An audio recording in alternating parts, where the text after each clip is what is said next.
Queridos irmãos, queridas irmãs, uma boa tarde para esse sábado e um bom dia para o dia de amanhã, que é o 30º domingo do tempo comum deste ano dedicado ao Evangelho de Lucas, chamado Ano C. Como sempre, ouviremos a primeira leitura, que é do Antigo Testamento, e um trecho escolhido pela reforma litúrgica do Evangelho de São Lucas. Ouçamos então esse primeiro trecho. Leitura do livro do Eclesiástico. O Senhor é um juiz que não faz discriminação de pessoas. Ele não é parcial, em prejuízo do pobre, mas escuta sim as súplicas dos oprimidos, jamais despreza a súplica do órfão, nem da viúva. Nem da viúva quando desabafam suas mágoas. Quem serve a Deus como Ele o quer, será bem escolhido, bem acolhido, e suas súplicas subirão até as nuvens do céu. A prece do humilde atravessa as nuvens. Enquanto não chegar, não terá repouso. E não descansará até que o Altíssimo intervenha. Faça justiça aos justos e execute o julgamento. Palavra da salvação. O salmo responsorial é um salmo que confirma, responde à primeira leitura, sobretudo a súplica da pessoa humilde, do pobre, do oprimido, que atravessa as nuvens e vai até Deus e sempre vai ter uma resposta. Então começa assim com o refrão, o Salmo 33. O pobre clama a Deus e Ele escuta. O Senhor liberta a vida dos seus servos. E a esse Deus é que o salmista depois bendiz: bendirei o Senhor, Deus em todo o tempo. Então é uma pessoa humilde que nos ensina a gratidão também. Leitura do Evangelho de Lucas. Proclamação do Evangelho de Jesus Cristo segundo Lucas. Naquele tempo, Jesus contou esta parábola para alguns que confiavam na sua própria justiça. E estes desprezavam os outros. E a parábola que Jesus contou é a seguinte: 2 homens subiam ao templo para rezar. Um era fariseu, o outro cobrador de impostos. O fariseu de pé rezava assim em seu íntimo: ó Deus, eu te agradeço porque não sou como os outros homens, ladrões, desonestos, adúlteros, nem como este cobrador de impostos. Eu jejuo 2 vezes por semana e dou o dízimo de toda a minha renda. O cobrador de impostos, porém, ficou à distância e nem se atrevia a levantar os olhos para o céu. Mas batia no peito, dizendo: meu Deus, tem piedade de mim, que sou pecador.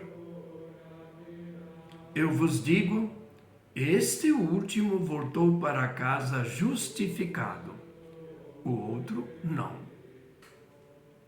Pois quem se eleva será humilhado, e quem se humilha será elevado. Palavra da salvação, glória a vós, Senhor. Então vejamos umas breves explicações dessa leitura, lembrando também que a segunda leitura é de São Paulo, da segunda a Timóteo. Depois eu faço alguma ligação com esta leitura. Então vejam só, nós estamos ouvindo tanto de justiça, juízes que seriam injustos, combatidos até pelos governantes. E por outro lado, juízes que se deixam comprar. Com Deus não é assim. O Senhor é um justo juiz. Ele não faz discriminação de pessoas. Discriminação, isso é combatido também por Tiago nas assembleias, nas reuniões comunitárias dos cristãos. Uma forma é a de tratar uma pessoa rica, nobre, bem vestida.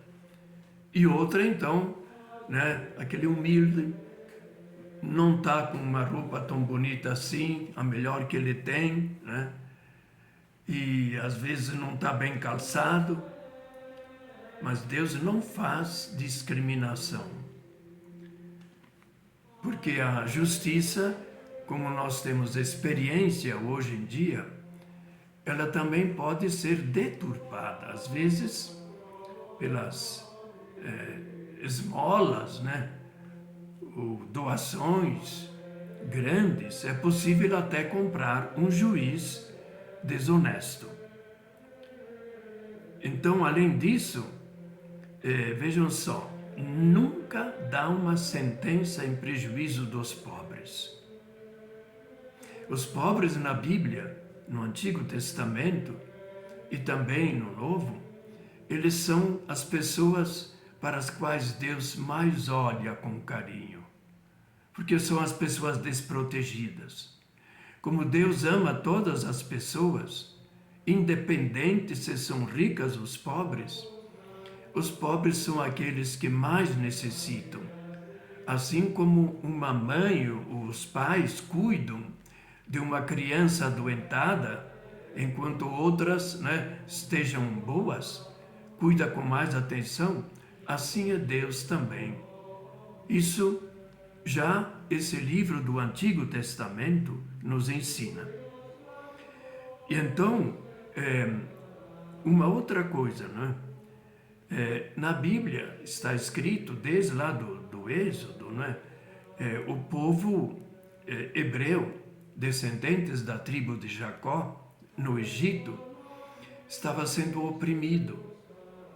E eles passaram anos, alguns até imaginam séculos, sendo oprimidos, explorados, praticamente era um trabalho escravo. E aí Deus decide libertar, escolhendo Moisés como líder da libertação. Então Deus, ele é sempre aquele que escuta até mais rápido, Ele escuta mais rápido do que uma mamãe o choro do seu filho, da sua filhinha, Então, essa é a imagem de Deus que nós temos nesse texto, E ele então escuta, sim, as súplicas dos oprimidos, aqueles que são explorados, desprezados, os direitos deles não são respeitados. E ainda lembra também algo muito sagrado no Antigo Testamento, ele jamais despreza a súplica do órfão e da viúva. Isso da viúva, por exemplo, quando se desabafa com suas mágoas diante do Senhor. E quem o serve a Deus como Ele o quer, portanto, o critério de medida de como nós devemos agir é o próprio Deus. que sempre dá atenção às pessoas mais carentes, mais necessitadas. Então, se nós fizermos o que Deus faz, que a gente pode dizer, sim, mas estamos rezando tanto tempo aí, sempre pedindo a Deus, né? Pedindo isso, pedindo aquilo, mas esquecemos de escutar o grito das pessoas pobres, desprezadas, desempregadas, que lutam para sobreviver e às vezes até abandonadas. Então, se Deus é assim, nós, né? Se nós servimos a Deus, e o que Ele quer? O que Ele faz. Se essa pessoa, então, será bem acolhida e suas súplicas subirão até as nuvens. Quem faz o bem às pessoas necessitadas, esquecidas, desprezadas, ele está fazendo o que Deus quer. A prece do humilde, pessoas que não só apenas são pobres, mas também aquelas pessoas que se colocam ao lado das pessoas humildes, desprezadas e sofredoras, né? Então, quem serve a Deus como ela, né, ele será bem acolhido e suas súplicas vão até Deus. A prece do humilde atravessa as nuvens. Isso é uma imaginação. Hoje nós temos outra visão do mundo, do universo, né, por todos os nossos instrumentos, explorações. Mas sempre vem aquela imaginação antiga e antropológica que Deus é diferente de nós, então coloca-se lá em cima. Mas Deus está presente em todo lugar. Ele está no coração de todas as pessoas que o amam. Então, enquanto essa prece não chegar até o céu, até Deus, não terá repouso. O que não terá repouso? É a súplica do pobre, como nós ouvimos domingo passado, se não me engano, não é? A pobre viúva que pedia justiça a um juiz que não estava nem aí, não me importa, mas ela está me chateando, então atendeu. Então essa persistência no grito, no pedido de socorro a Deus. E assim então, Deus vai intervir, fazer justiça aos justos e executar o seu julgamento. Como é que Ele vai intervir? Vai mandar um raio lá do céu para acabar com as pessoas más? Não. A intervenção passa também pela nossa ação de pessoas que se colocam, que querem fazer a vontade de Deus, que sempre defende as pessoas mais desprotegidas. Então podemos guardar, né, esse ensinamento da primeira leitura. Persistência, fé e súplica a Deus, sim, e praticar a justiça como Deus pratica, e rezar como os pobres rezam também e se colocam como pobres diante de Deus, recorrendo à intervenção de Deus, que muitas vezes pode acontecer pelas nossas ações. Lembrando, daqui a uma semana teremos eleições, até pelo nosso voto. O que Deus quer mesmo que nós façamos também na nossa ação política? E o Evangelho de hoje, então, é de Lucas, e vejam que estamos no capítulo 18. Jesus começa a se dirigir a Jerusalém lá pelo finalzinho do capítulo 9. Então estamos agora já com 9 capítulos passados. E no capítulo 19, finalmente ele chega a Jerusalém, a entrada triunfal. Então Jesus continua ensinando, e aí temos uma parábola que o evangelista Lucas recolheu e diz assim, que ele contou esta parábola para um determinado tipo de pensamento de alguns judeus no tempo dele e que pode ser também pessoas como nós nos tempos de hoje, né? Então veja só, contou a parábola para alguns que confiavam na sua própria justiça. Eu faço bem. Os outros são pessoas ruins, são os criminosos, são gente má. Eu estou do lado do bem, né? E desprezavam os outros.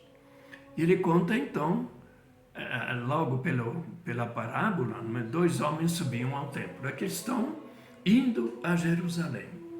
Até a expressão naquele tempo, quando começava uma romaria, por exemplo, da Galileia, para chegar a Jerusalém, eles evitavam passar pela Samaria. Às vezes passavam numa região limítrofe.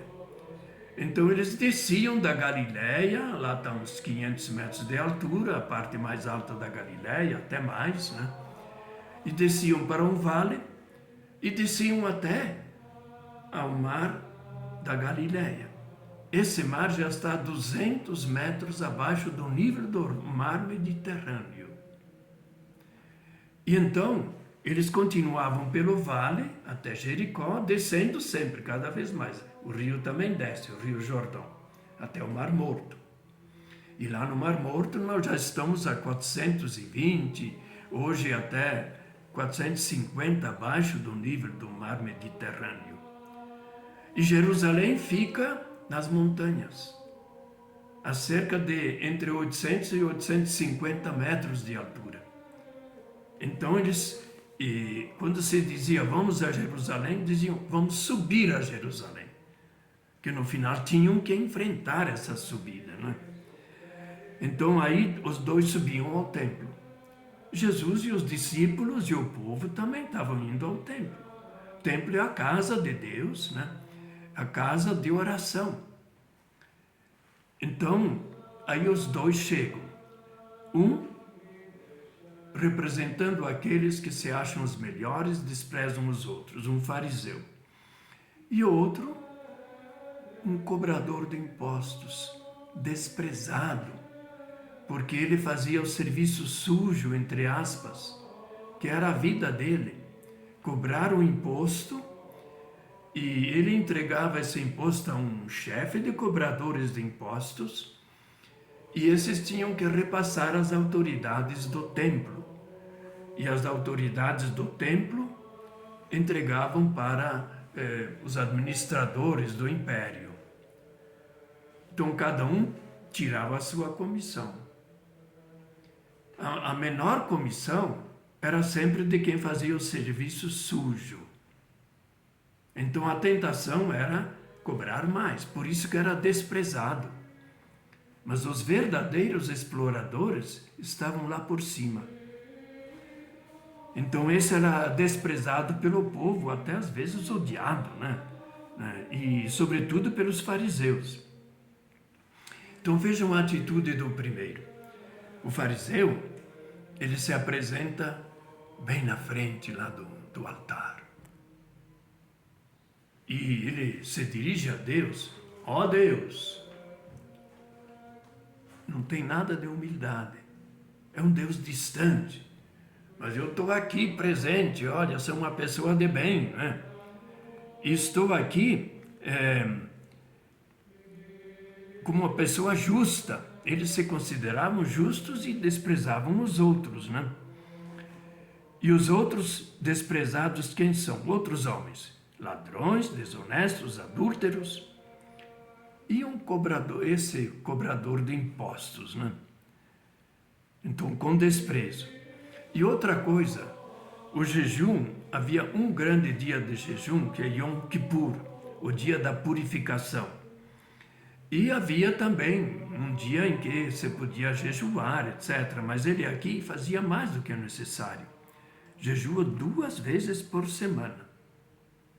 E dou o dízimo de toda a minha renda.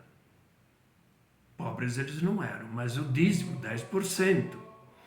Então, o que se exigia pela lei? O dízimo de alguns produtos apenas, ele não de toda a minha renda. Então eu sou uma pessoa justa. Olha, eu sou assim. O Senhor tem que me recompensar. Ele não está lá pedindo perdão, nada disso, né? E o cobrador de impostos, ao contrário, né?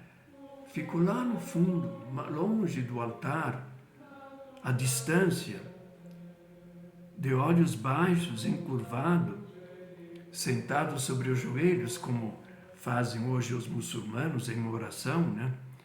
Tão acocorado, né? Sobre o calcanhar. E aí ele então batia no peito, dizendo: meu Deus, tem piedade de mim que sou pecador.